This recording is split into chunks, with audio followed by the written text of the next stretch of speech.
السلام علیکم ناظرین، یورپ میں اسلاموفوبیا ہر گزرتے دن کے ساتھ بڑھتا جا رہا ہے۔ یورپ میں اسلام دشمنی عروج پر ہے۔ اکثر احباب اس پر پریشان رہتے ہیں۔ مجھ سے سوال کیا جاتا ہے کہ یہ سب کیوں ہو رہا ہے؟ مسلمانوں نے یورپ کا کیا بگاڑا ہے؟ تو سنیے، یورپ کو اسلاموفوبیا 9/11 کے بعد نہیں ہوا۔ یورپ کو اسلاموفوبیا دہشت گردی کے خلاف جنگ کے بعد نہیں ہوا۔ یورپ کو اسلاموفوبیا یورپ میں کیے گئے جوابی حملوں کے بعد نہیں ہوا، بلکہ یورپ کی اسلام دشمنی کی تاریخ صدیوں پرانی ہے۔ یورپی اقوام کے دل و دماغ میں اسلام دشمنی موجود ہے۔ مسلمانوں سے نفرت ان کی تربیت کا حصہ ہے۔ سینکڑوں سال سے یورپی مائیں اپنے بچوں کو لوری میں صلیبی افواج کے مسلمانوں کے خلاف قصے سنا رہی ہیں۔ یہی وجہ ہے کہ یورپ نے پہلے صلیبی جنگوں کا آغاز کیا۔ یہ جنگیں 200 سال تک جاری رہیں۔ صلیبی جنگوں میں یورپ کو شکست فاش ہوئی۔ اس کے بعد صلیبی لشکر کے اتحاد نے سازشوں کے جال بچھا کر مسلم اسپین پر قبضہ کیا اور بدترین بربریت کا ثبوت دیتے ہوئے مسلمانوں نے اندلس پر ظلم و جبر کے پہاڑ توڑے۔ ان کی مساجد پر صلیبیں نصب کی گئیں۔ کرتبہ و غرناطہ جیسے تہذیب و تمدن کی معراج پر فائز شہروں کو برباد کر دیا گیا۔ مسلمانوں کے 700 سال کے علمی ورثے کو، ان کے کتب خانوں کو جلا دیا گیا اور سب سے بڑھ کر مسلمانوں کا قتل عام کیا گیا۔ ہزاروں مسلم خواتین اغوا کر لی گئیں۔ معصوم بچوں تک کو نہ بخشا گیا۔ اسلام کو بحیثیت مذہب اسپین میں ممنوع قرار دے دیا گیا اور اس کے بعد مسلمانوں کو زبردستی بپتسمہ دینے کا عمل شروع ہوا اور اندلس میں ایک بھی مسلمان باقی نہ رہا۔ صدیوں سے جامعہ مسجد قرطبہ کی فضائیں بے اذان ہیں۔ یورپیوں کی اسلام دشمنی یہاں ختم نہیں ہوتی۔ اس کے بعد جب یورپی اقوام نے ترقی کی تو مسلمانوں پر ٹڈی دل کی طرح جلغار کر دی۔ برطانیہ، اسپین، پرتگال، نیدرلینڈ اور دیگر یورپی ممالک کے ہزاروں قزاق وہاں کی حکومتوں کی مدد سے اسلامی ممالک پر ٹوٹ پڑے۔ اسلامی ہندوستان انگریزوں نے فتح کیا اور مسلم حکومت کا خاتمہ کر کے مسلمانوں پر ظلم اور جبر کے پہاڑ توڑے، جس کے اثرات آج بھی بر صغیر کے مسلمانوں کے دلوں میں باقی ہیں۔ یورپین بھیڑیے شمالی افریقہ کے مظلوم مسلمانوں کو روندنے افریقہ تک جا پہنچے اور نہ صرف ان کا قتل عام کیا بلکہ بیسیوں لاکھوں سیاہ فام باشندے جبری طور پر اغوا کر کے امریکہ پہنچائے گئے، جہاں انہیں غلام بنایا گیا اور انسانیت سوز مظالم ان پر توڑے گئے، اور ان سیاہ فام باشندوں میں اکثریت مسلمانوں کی تھی۔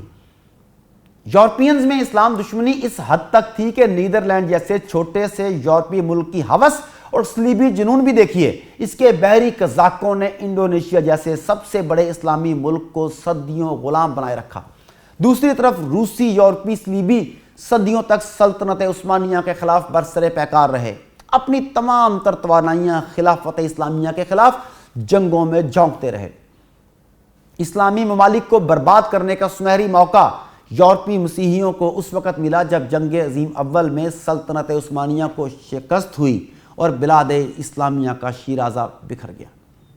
یورپی صلیبی لشکر نے مسلمانوں میں نفاق کے بیج بوئے اور پہلے عربوں کو ترکوں سے اور پھر عربوں کو آپس میں لڑوا دیا۔ ان کو چھوٹے چھوٹے ممالک میں تقسیم کر کے ان پر اپنے پٹھو مسلط کر دیے۔ یقین جانیے، یورپی اقوام مجموعی طور پر اس حد تک انتہا پسند ہیں کہ یہ اپنی تذلیل اور ہزیمت صدیوں تک نہیں بھولتے۔ حطین کے میدان میں جب سلطان صلاح الدین ایوبی نے صلیبی افواج کو فیصلہ کن شکست دی اور بیت المقدس پر دوبارہ سے اسلامی پرچم بلند کیا تو یہ ذلت آمیز شکست یورپینز صدیوں تک نہیں بھولے۔ اسی لیے جنگ عظیم اول کے بعد جب یروشلم اور بلاد شام پر مسیحیوں نے قبضہ کیا تو شام میں موجود اتحادی فوج کا فرانسیسی جنرل ہنری گوراٹ دمشق میں داخل ہوتے ہی سیدھا سلطان صلاح الدین ایوبی کی قبر پر گیا اور خباثت کا مظاہرہ کرتے ہوئے غازی سلطان صلاح الدین ایوبی کی قبر مبارک پر ٹھوکر ماری اور یہ جملے کہے، "Awake صلاح الدین, we have returned. My presence here shows the victory of the cross over the crescent." یعنی اٹھو صلاح الدین، دیکھو ہم واپس آ گئے۔ میری یہاں موجودگی اس بات کا ثبوت ہے کہ آج صلیب کو ہلال پر فتح نصیب ہوئی۔ اس کے بعد اتحادی افواج نے بلاد عرب کے ساتھ کیا کیا؟ اس کے حصے بکھرے کر دیے، ان میں نفاق کے بیج بوئے، ان پر غدار مسلط کیے اور ان کی قوت توڑ کر آخر میں عرب کے سینے میں صہیونی ریاست کا خنجر گھونپ دیا۔ جنگ عظیم اول کے بعد جنگ عظیم دوئم ہوئی، دنیا نے دوبارہ کبھی جنگ نہ کرنے کا عہد کیا، اقوام متحدہ معرض وجود میں آئی، ترقی اور انقلابات کا زمانہ آیا، دنیا تبدیل ہونے لگی، لیکن اگر کچھ تبدیل نہ ہوا تو وہ مغربی مسیحیوں اور صہیونیوں کی اسلام دشمنی تھی، جو نہ تو تبدیل ہوئی نہ ہی ان کی نفرت میں کمی آئی۔ 20ویں صدی کے وسط میں انہوں نے اپنے ناجائز بچے اسرائیل سے کہہ کر مسلمان ممالک کو تاراج کروایا، عربوں کا قتل عام کیا گیا، جبکہ دوسری طرف جب عرب ممالک نے مقابلہ کرنے کی ٹھانی اور ایٹمی قوت بننا چاہا تو عراق اور لیبیا کا ایٹمی پروگرام تباہ کر دیا گیا۔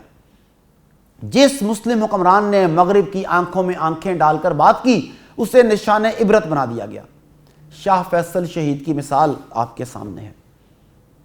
کہنے کو تو مغربی ممالک مساوات اور انسانی حقوق کے علمبردار بن گئے، مگر حقیقت میں یہ آج بھی جنونی انتہا پسند صلیبی ہیں۔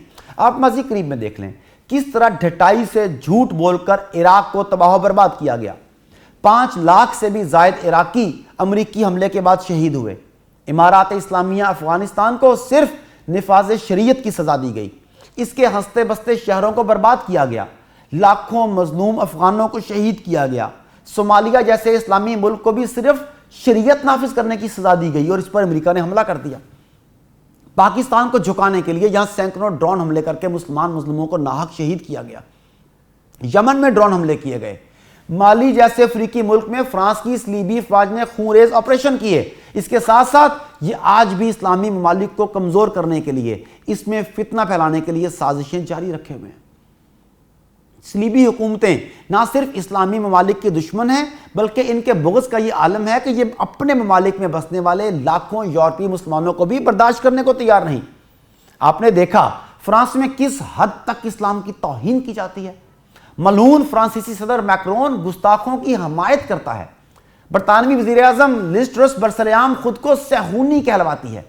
اٹلی کی وزیر اعظم جارجیا میلونی برسرعام کہتی ہے کہ ہم اٹلی میں کسی نئی مسجد کے قیام کی اجازت نہیں دیں گے۔ یہ اس حد تک ہرزہ سرائی کرتی ہے کہ مسلمانوں نے جو بھی عبادت کرنی ہے وہ اطالوی زبان میں کریں۔ سوئٹزرلینڈ میں حجاب پہننے پر $990 تک جرمانے کا قانون منظور کیا جا رہا ہے۔ امریکی صدر جو بائیڈن کی اسلام دشمنی کس سے پوشیدہ ہے؟ اسی طرح اسلاموفوبیا امریکہ سے یورپ تک، آسٹریلیا سے روس تک، غرض تمام مغربی ممالک میں پھیلا ہوا ہے۔ یہاں کے عوام سے لے کر حکمران تک اسلام اور مسلمانوں سے بغض رکھتے ہیں۔ کفر ہمیشہ سے ہر دور میں ملت واحدہ بن کر اسلام کے خلاف صف آرا ہوتا ہے، جبکہ مسلمان جو عظیم امت ہیں، ان کی ناکامی کی سب سے بڑی وجہ علاقائی، ثقافتی، قبائلی اور قومی عصبیت رہی ہے۔ قومی عصبیتوں میں جکڑے ہیں، اسی لیے کفر کے مظالم کا شکار ہیں۔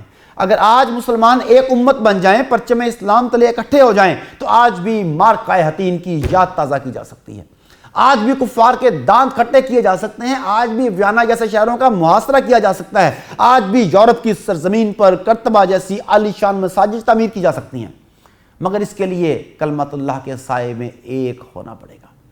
یاد رکھیے، جنونی صلیبیوں اور صہیونیوں کے مرض کا صرف ایک علاج ہے کہ ان کے دلوں میں خوف پیدا کیا جائے، جہاد کی تیاری ہر دم مکمل رکھی جائے۔ یہ قرآنی حکم بھی ہے اور ہماری بقا کی ضمانت بھی۔